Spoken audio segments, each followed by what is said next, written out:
Now for our Tier 2 resource, I have a small group curriculum for you, and this is a group designed for new students, and it is called Growing Friends, and it has a fun little cactus theme. So I have a table of contents, so you can find everything you need based on page number. In the bottom right-hand corner, you'll see the page numbers. And we start off with the group rules. So I give you some group rules that you can use with your kiddos, or you can come up with your own group rules. So I like to encourage you to come up with your own group rules with your students. So I like to ask them, like, what do you guys think some good ground rules would be for our group? But sometimes, depending on the age of the kids, they can get a little silly. So I do kind of like to steer them in the right direction. So for example, in my head, I'll have some rules in mind that I want to have, like the ones you see on the right. But I'll let the kids kind of come up with them. This way they can have ownership of the rules. So for example, if they say, ooh, I think don't hit should be a rule. Well, then you can say, yes, that's great. That would be something like be respectful or be kind. I always like to review confidentiality with them, even with the youngest of learners, because I find it so important. And you can simply say, like, what you say in here stays in here. Then I have a feelings check poster. So page 7 there, that's a poster you can print out. I encourage you to laminate it, hang it on the wall, put it in the middle of the table. And if kids are having a hard time identifying their feelings, they can simply point to one on the page. Or they could use a 1 to 10 scale. But I like to model the structure and say, I'm feeling blank because blank. So you can always go first to give the kids an example. Like, I'm feeling happy because I have my favorite leftovers for lunch today. It can be as simple as that. And then you're kind of modeling it, and you'll go in order and let everyone go. And then you just, you can even use like a token or a talking piece to hand and pass around. That way kids know that whoever's participating, whoever's talking, all eyes are on them and everyone else is being respectful, which is one of the group rules. Now, I like to start all of my small groups with a self-assessment. So this is a new student self-assessment. And you'll notice that each question we're asking here will be addressed in one of our objectives in the outlines. So this group really focuses on making new friends and maintaining a growth mindset and some goal setting. So in week 1, we're going to be doing introductions. That's where we'll establish the group rules and do feelings check for the first time. We'll also be doing the self-assessment. And then we'll have an icebreaker and an activity, and we'll wrap it up with a journal. I also have on here review growth mindset poster. And that's because I'll show you in a bit. Right here, I have a poster that you can hang up because we're going to be discussing each session through the lens of a growth mindset. So I encourage you to go over this with students, talk a little more in depth about what growth mindset means during this first session, but then you're going to print this out and hang it up for reference. And then as you're going through each activity in each week, you can always refer back to growth mindset and remind students that a growth mindset keeps us going when we're out of our comfort zone or when things get prickly. So that's just a way to kind of get them to, dig a little deeper in thinking how they can apply a growth mindset to each of the activities they do. Now, back to week 1. So I have a page of icebreaker instructions here. So each session, icebreaker instructions are there. So you can refer back to that page. But for week 1, it's a get to know you bingo game. So this one's really fun. The kids each have a page printed out, and they walk around and try to find someone who can sign off on that. So for example, they would go over to another group member and say, hey, do you love science? And they'll say, yeah. And they're like, okay, great, sign here.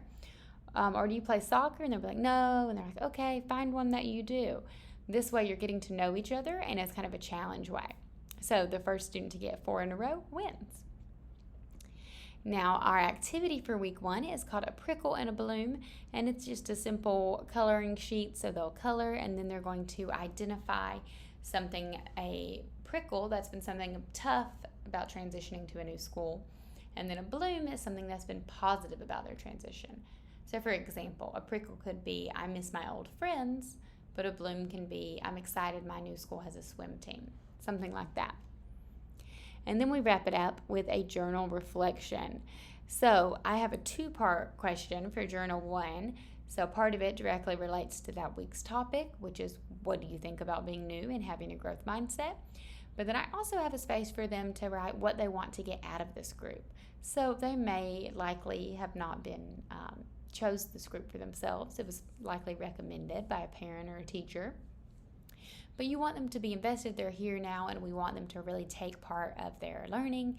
So it's nice to see, what do you want to get out of this group? Maybe they'll say, I want to make some friends. Maybe they'll say, I just want to get out of class. We don't know, but it's definitely nice to have them write that down in their journal.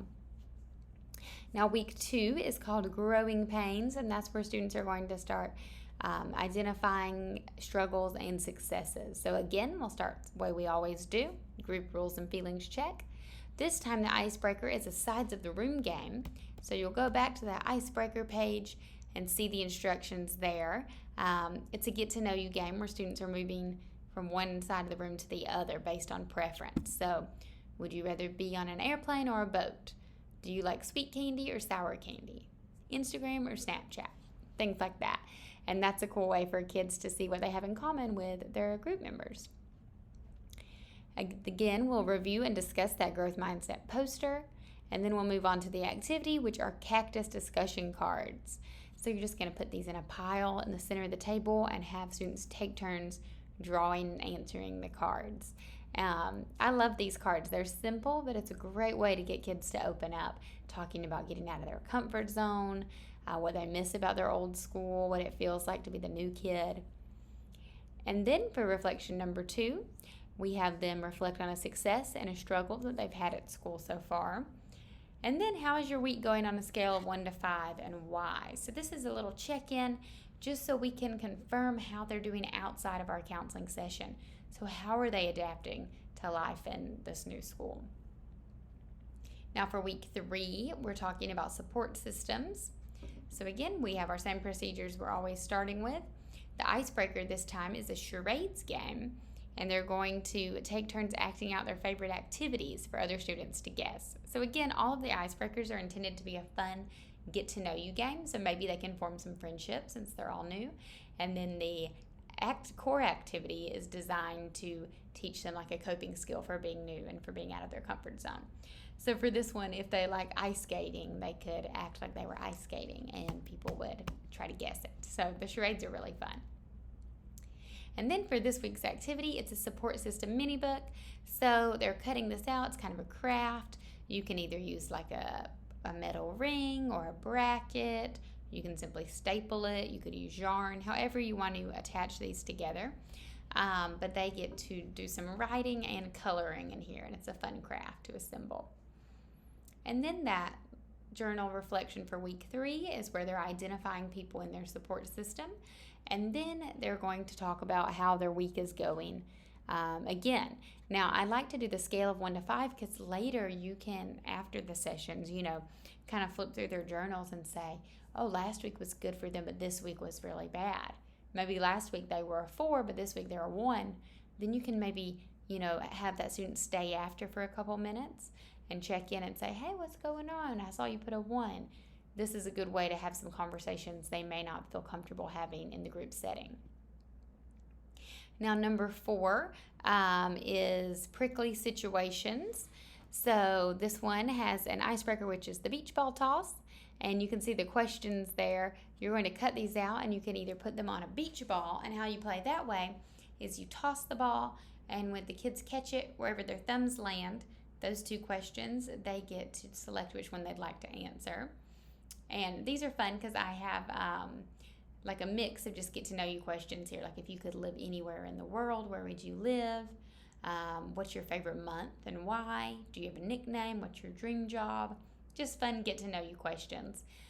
If you don't want to do the beach ball toss, you could play Jenga. So these are cut out to be the exact size for Jenga blocks. So you can tape them on there, and then as you play Jenga, whatever they draw out the wooden piece, that's the question that they would answer. I like to do the Jenga version. And then for the main activity, it is a card game. This one, they'll need a deck of playing cards, and based on what kind of card they what kind of card they draw determines how they're going to answer. So for example, if they draw an even number, 2, 4, 6, 8, 10, then they're going to share a prickly situation that they've been in since moving schools. If they draw an odd number, they're going to ask the person to their left the same question. And if they draw a face card, everyone shares a solution for prickly situations. So this is fun. It's kind of like the discussion cards, but just a more interactive way to do it to keep everyone engaged. And then they have a journal. They're going to write about a prickly situation, and this time identify a solution. Maybe they got some ideas after playing the card game. And we have our weekly check-in. And then we have week 5. So for this one, we're going to do icebreaker. It's 2 facts and a fib. So that's where they're going to say two truths and a lie about themselves. And then the other group members try to guess. So hopefully by this point, they're getting to know each other a little better. You know, it's been 5 weeks and maybe they're getting these right. That would be fun to see. Again, you want to reference that growth mindset poster. And of course, we did our group rules and feelings check to start. And then for the core activity, it's a goal setting poster. So there's 5 poster choices. So you can see there's 5 different plans. And then the students are going to write, draw, or cut pictures out of magazines to make a collage of their goals for the school year. And I encourage students to set goals in different categories. So this could be like a friendship goal, an academic goal, a social emotional goal, a behavior goal, anything they want they can put on there. And, you know, writing and drawing is easier when it comes to implementing this part of the group.